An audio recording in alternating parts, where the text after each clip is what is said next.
पैसे कमाना मुश्किल है, लेकिन उसे संभाल कर रखना उससे भी ज़्यादा मुश्किल है। आपने देखा होगा कि कुछ लोग एवरेज इनकम के बाद भी फाइनेंशियली सिक्योर होते हैं, जबकि कुछ लोग लाखों कमाने के बाद भी परेशान रहते हैं। ऐसा क्यों होता है? मॉर्गन हाउसेल की famous book the psychology of money कहती है कि मनी का गेम नॉलेज से ज़्यादा बिहेवियर का गेम है। आज हम इस बुक के सबसे इम्पॉर्टेंट लेसन्स को सिंपल लैंग्वेज में समझेंगे। Everyone has a different money story. हर इंसान पैसे को अपने एक्सपीरियंसेस के हिसाब से देखता है। जिसने फाइनेंशियल स्ट्रगल्स देखे हैं वो सेविंग्स को इम्पोर्टेंस देगा। जिसने अबंडेंस देखी है वो रिस्क लेने में कंफर्टेबल होगा। इसीलिए जब लोग फाइनेंशियल डिसीजंस लेते हैं, ज़रूरी नहीं है कि कोई गलत हो। मनी के मैटर में लोग इरेशनल नहीं होते, बस उनकी लाइफ स्टोरी अलग होती है। Luck and risk matter more than you think. हम अक्सर सक्सेसफुल लोगों की स्टोरीज देखकर उनकी स्ट्रेटेजी कॉपी करना चाहते हैं, लेकिन हर सक्सेस के पीछे सिर्फ हार्ड वर्क नहीं होता, लक भी बहुत बड़ा रोल प्ले करता है। और हर फेलियर के पीछे सिर्फ मिस्टेक्स नहीं होती, कभी कभी बैड लक भी रिस्पॉन्सिबल होता है।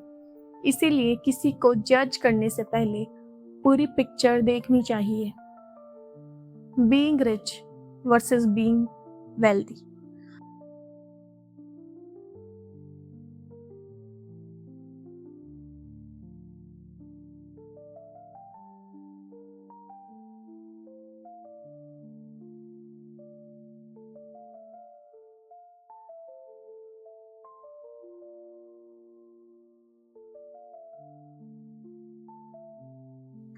रिच और वेल्दी सुनने में सेम लगते हैं, लेकिन रियलिटी में बहुत डिफरेंट है।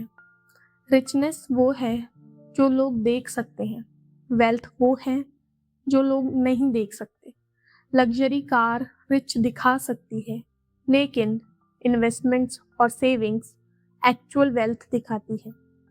रियल वेल्थ अक्सर साइलेंट होती है। Saving money is more important than high income. बहुत लोग सोचते हैं कि जब इनकम बढ़ेगी तब सेविंग शुरू करेंगे, लेकिन सेविंग इनकम का नहीं, हैबिट का रिजल्ट होती है। अगर आप कम इनकम में सेव करना सीख गए तो फ्यूचर में भी कर पाओगे। फाइनेंशियल फ्रीडम की फाउंडेशन सेविंग से बनती है, सैलरी से नहीं। डिसिप्लिन से वेल्थ क्रिएट होती है। Freedom is the highest form of wealth. पैसे का सबसे बड़ा बेनिफिट लग्जरी नहीं है, सबसे बड़ा बेनिफिट फ्रीडम है। Freedom to choose your work, freedom to spend time with your loved ones, freedom to say no to things you don't like. जब पैसे आपको चॉइसेस देते हैं तब वो एक्चुअल वेल्थ बन जाते हैं। The power of compounding. Compounding धीरे धीरे काम करती है, इसीलिए लोग उसकी पावर को अंडर एस्टिमेट कर देते हैं। छोटे एक्शंस जब ईयर्स तक रिपीट होते हैं तब एक्स्ट्रा ऑर्डिनरी रिजल्ट्स क्रिएट करते हैं। इन्वेस्टिंग में भी यही रूल है, स्किल्स में भी यही रूल है। सक्सेस अक्सर ओवरनाइट नहीं आती, वो ईयर्स ऑफ कंसिस्टेंसी का रिजल्ट होती है। Getting wealthy versus staying wealthy. पहली बार पैसा कमाना डिफिकल्ट है, लेकिन उससे संभाल कर रखना और भी डिफिकल्ट है। कई लोग सक्सेस मिलते ही ओवर कॉन्फिडेंट हो जाते हैं और अननेसेसरी रिस्क लेने लगते हैं। लॉन्ग टर्म वेल्थ का सीक्रेट ज़्यादा रिटर्न्स नहीं है, बल्कि गेम में सरवाइव करते रहना है। Know when you have enough.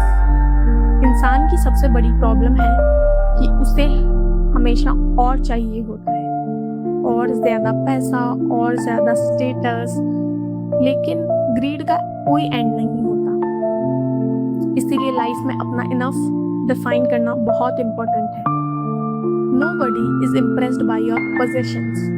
हम अक्सर एक्सपेंसिव चीज़ें खरीदते हैं ताकि लोग इम्प्रेस हो जाए, लेकिन रियलिटी में लोग आपकी कार को देखकर आपको एडमायर नहीं करते, वो खुद को उस पोजीशन में इमेजिन करते हैं। इसीलिए दूसरों को इम्प्रेस करने के लिए पैसा स्पेंड करना रियली वर्थ इट होता है। ट्रू कॉन्फिडेंस पोजीशन से नहीं, कैरेक्टर से आता है। Long term thinking wins. आज की दुनिया इंस्टेंट रिजल्ट्स की दुनिया है। सबको जल्दी सक्सेस चाहिए, लेकिन वेल्थ बिल्डिंग एक स्लो प्रोसेस है। मार्केट शॉर्ट टर्म में अनप्रेडिक्टेबल हो सकता है, लेकिन पेशेंस और कंसिस्टेंसी लॉन्ग टर्म में रिवॉर्ड मिलता है। टाइम वेल्थ क्रिएशन का सबसे पावरफुल टूल है। Prepare for unexpected. लाइफ कभी भी सरप्राइज दे सकती है। जॉब लॉस, मेडिकल इमरजेंसी या इकोनॉमिक क्राइसिस।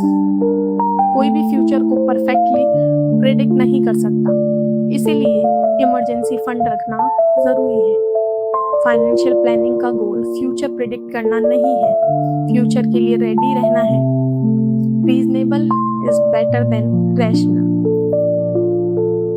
हर फाइनेंशियल डिसीजन मैथमेटिकली परफेक्ट होना जरूरी नहीं है।